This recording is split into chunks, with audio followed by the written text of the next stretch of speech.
आप सबके पसंदीदा कैप्सूल फैब्रिक के ऊपर ये वाला कुर्ती को बस देख लीजिए, बहुत ही एक सुंदर सा पिंक कलर के ऊपर आपको मिल रही है। ठीक है, ऐसे राउंड नेक के ऊपर मिल जाएगा एंड इस पोर्शन में देखिए ऐसे व्हाइट कलर के धागा के साथ आपको ऐसा छोटा छोटा एक सीक्वेंस का काम कुर्ती में हाफ पोर्शन तक मिल रही है। ठीक है, स्लीवलेस में है, लेकिन अगर आप स्लीवलेस में कंफर्टेबल नहीं है तो आपको अंदर देखिए ऐसा 3/4 स्लीव्स मिल जाएगा, तो आप स्लीव्स लगाकर भी ये वाला पीस पहन सकते हैं। ठीक है, कुर्ती में आपको राइट साइड में पॉकेट भी मिल जाएगा। बहुत ही एक सुंदर सा कलर के ऊपर ये वाला कुर्ती मिल रही है, बहुत ही सॉफ्ट मटेरियल में। ठीक है, तो ये जा रही है पूरा कुर्ती का लुक। साइज आप इनमें बुक कर सकते हैं 44 एंड 46 एंड प्राइस इसका जा रही है 550 रुपिस।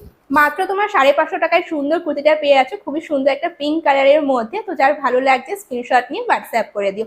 আরেকটা কথা, তোমরা অনেকেই আমাকে বলো যে গরমকালে তোমরা এইসব কুর্তিগুলো পরতে পারবে নাকি। একদম তোমাদের আমি বলবো তোমার চোখ বন্ধ করে নাও, কোনো অসুবিধা হবে না। ঠিক আছে, তো দেখে নাও, এই তোমাদের থাকলে হচ্ছে পুরো পিসের লুকটা।